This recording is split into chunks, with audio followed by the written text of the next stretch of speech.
చిన్నపిల్లగాని కాదు, నువ్వు 10 సంవత్సరాలు మంత్రిగా పనిచేసినావు, ఉమ్మడి రాష్ట్రంలో మంత్రిగా పనిచేసినావు, వయసు మీద పడ్డది, జుట్టు తెల్లబడ్డది, కొంచెం ఉందాగా వివరించు. వాస్తవాలు ఉంటే మాట్లాడి. ఇవ్వాలి నేను ఇవన్నీ చెప్తున్నా. ఇవాళ ఈ మీటింగ్ మినిట్స్, ఇన్ని పేజీల మీటింగ్ మినిట్స్ ఇవాళ బయట పెడుతుంది. తలకాయ ఎక్కడ పెట్టుకుంటావు హరీష్ రావు గారు? ఎన్ని రోజులు అబద్ధాలతో బతుకుతారు? జీవితాంతం కుటుంబం అంతా అబద్ధాలు చెప్పే బతుకుతారా? మేము మాట్లాడతలేం కదా, మౌనంగా ఉన్నాం కదా అని మా చేతగాని పని అనుకుంటురా? మేం పని చేయాలా?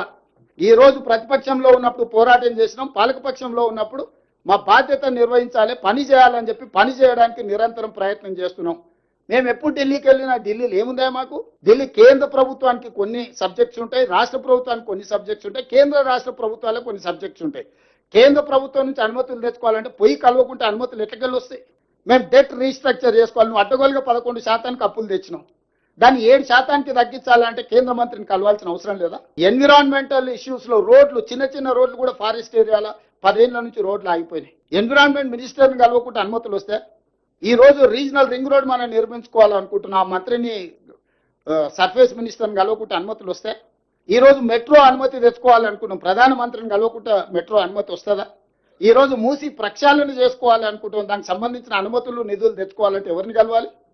నువ్వు ఇవన్నీ ఇస్తావా చెప్పు? రోజు ఆడికే వస్తాం, ఎర్రవల్లి ఫామ్ హౌస్కి వచ్చి కూర్చుంటాం, కూర్చుంటాం. వంతుల వారిగా నేను ఉత్తమైన డ్యూటీ చేస్తాం, ఒకరి తర్వాత ఒకరం. అన్ని మీరే ఎట్లాగ ఉన్నాయి కదా. 10 పైసలు మితికి ఇవ్వండి, 50,000 కోట్లు ఏమవుతుంది? సంపాదించింది ఇద్దరు బాబామర్దలు అనుకుంటే ఒక 50,000 కోట్లు ఒక లెక్కన. బాండ్స్ రాసిస్తాం రాష్ట్ర ప్రభుత్వం నుంచి. 10 పైసలు మితికి ఇవ్వండి. ఏడ దాచుకుంటారు? దాచిపెట్టుకొని టెన్షన్తో బీపీ షుగర్లు లో బీపీ వచ్చేసి హాస్పిటల్ వాడాల్సి వస్తుంది, దాచుకుని ఎవరు దొంగ ఎత్తుకపోతాడో అని. ఎందుకు వస్తున్నాయి లో బీపీ షుగర్లు? అడ్డగోలుగా సంపాదించి అవి ఎవడొచ్చి పట్టుకుంటాడు అని టెన్షన్తో వస్తున్నాయి. ఇట్లాంటి నీచమైన మనస్తత్వం ఉన్న ప్రతిపక్ష నాయకులు ఉండడం దురదృష్టకరము.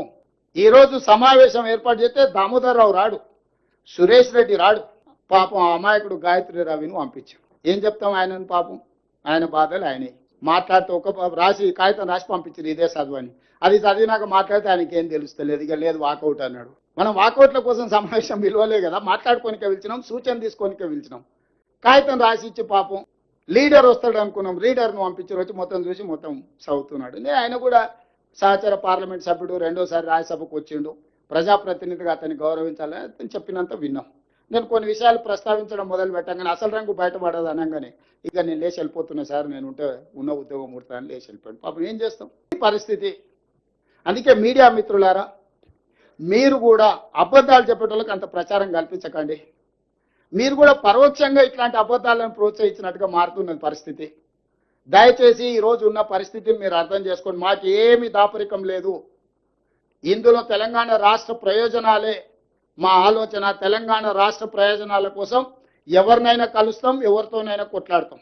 ఇందులో ఎలాంటి శశపిషలు లేవు. సామభేద దాన దండోపాయాలల్లా మొదటి అంకంలో ఉన్నాం. గోదావరి రివర్ మేనేజ్మెంట్ బోర్డును కలిసి ఫిర్యాదు చేసినాం, జలశక్తి మినిస్టర్ గారిని కలిసి ఫిర్యాదు చేసినాం, ఎన్విరాన్మెంట్ మినిస్టర్కు లెటర్ రాసినాం, ఫినాన్స్ మినిస్టర్కు లెటర్ రాసినాం. రేపు అవసరమైతే ప్రధానమంత్రిని కలుస్తాం, అందరినీ కలుస్తాం. ఈ అందరినీ కలిసిన తర్వాత కూడా తెలంగాణ ప్రజలకు న్యాయం జరగకపోతే న్యాయస్థానాలు ఉండనే ఉన్నాయి. ముందే డైరెక్ట్గా న్యాయస్థానానికి పోతే న్యాయస్థానం అంటే సంబంధిత సంస్థలకు మీరు ఫిర్యాదు చేసిండ్రా అంటే, చేయలేదంటే ఏమంటారు? మీరు సంబంధిత సంస్థలకు ఫిర్యాదు చేయకుండా, వాళ్ళకి చర్యలు తీసుకునే అవకాశం ఇవ్వకుండా, మీ సమస్య ఏందో వాళ్ళకి వివరించకుండా కోర్టుకి ఎందుకు వచ్చినా మళ్ళీ ఆడికెళ్ళని పంపిస్తారు. ఏమంటారు? ఫండమెంటల్స్. నువ్వు అప్రాపరేట్ ఫోరంలా ఫిర్యాదులు చేసి నీ బాధ చెప్పుకోకుండా, నువ్వు అంశాలను వివరించకుండా కోర్టు దగ్గరికి వెళ్తే కోర్టు వినదు. తిరిగి మళ్ళీ వాళ్ళ దగ్గరికి వెళ్ళి ఫిర్యాదు చేయి. నీ ఫిర్యాదు మీద వాళ్ళు చర్యలు తీసుకున్నప్పుడు నీకు ఏదైనా బాధ ఉంటే నువ్వు అప్పుడు కోర్టుకు రా అని చెప్తారు. అందుకే ఈరోజు తెలంగాణ రాష్ట్ర ప్రభుత్వం అన్ని ప్రక్రియలు, రాజకీయ పార్టీలను సంప్రదిస్తున్నాము, ప్రజాప్రతినిధులను సంప్రదిస్తున్నాము, సంబంధిత రాజ్యాంగబద్ధమైన సంస్థలకు ఫిర్యాదులు చేస్తున్నాము, మేము కేసు బిల్ చేస్తున్నాం. రేపు ఇవన్నీ ప్రయత్నాలు చేసినా మా తెలంగాణ ప్రయోజనాలకు భంగం కలుగుతుంది. కేంద్ర ప్రభుత్వం, ఆంధ్రప్రదేశ్ ప్రభుత్వం తెలంగాణ ప్రజల ప్రయోజనాలను ఫనంగా పెట్టి గోదావరి జలాలను రాయలసీమ పెన్నా బేసిన్కి తరలిస్తున్నారు. ఇది మాకు తీరని అన్యాయము అని చెప్పి కోర్టుకు వెళ్ళినప్పుడు మనకి న్యాయం జరుగుతుంది.